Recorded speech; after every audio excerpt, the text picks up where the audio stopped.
When I think about these early films by these artists and performers I love, I think about that spirit of experimentation.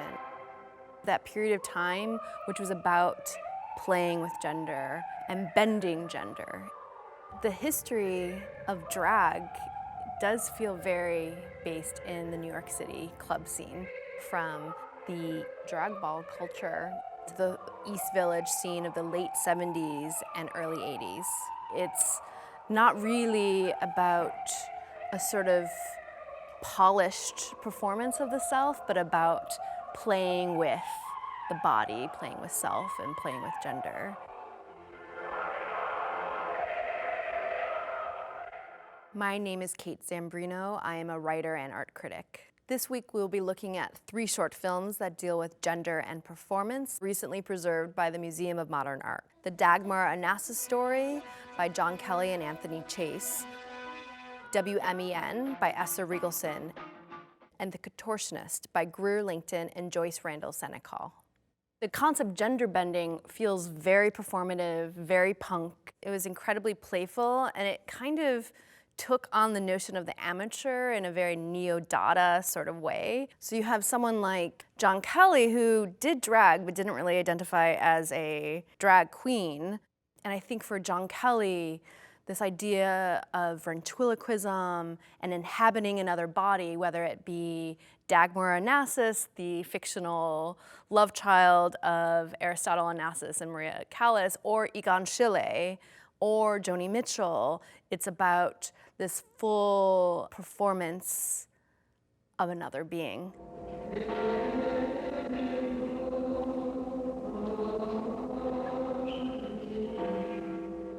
Then you also have, coming out of the punk feminist sort of ethos of that era, you have Kathy Acker and Vivian Dick sort of dressing in a sort of drag or butch or performative masculinity that played with gender in a lot of ways.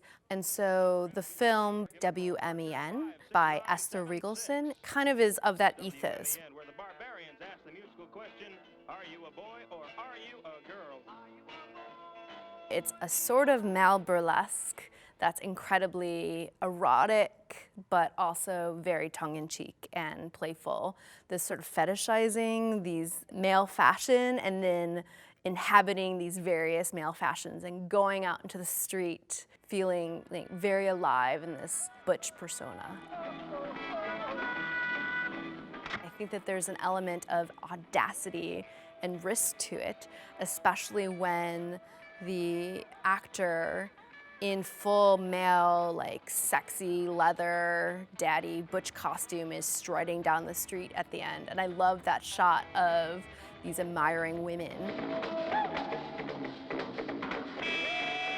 The Esther Riegelson and the John Kelly films are more structured films for an audience. The Greer Langton film, The Contortionist, has more of an aspect of a performance film to it. So it feels private, playful, and a documentation of the body. And when we see the film, we can see many of the aspects that would later form Greer Langton's art. An interest in the body, an interest in the doll, and in many ways, Greer Langton is like one of her dolls in this film, which Greer Langton would contort and twist her dolls into various positions. This film was also made, we believe, the summer before her gender reassignment surgery, which she referred to as the operation. So it also functions as a sort of private diary-like documentation of the body in an experimentation with the body. In many ways, watching these films or thinking about this time period is an elegy to a period of New York that doesn't really exist anymore. But I do think that that punk ethos and that drive to make art, and also a drive to make art that's risky, that's about the spirit of experimentation versus making this polished, perfect product, I think that that's something that we can really learn from now. Art doesn't need to be perfect, art doesn't need to be professional, and that art does not need to be boring.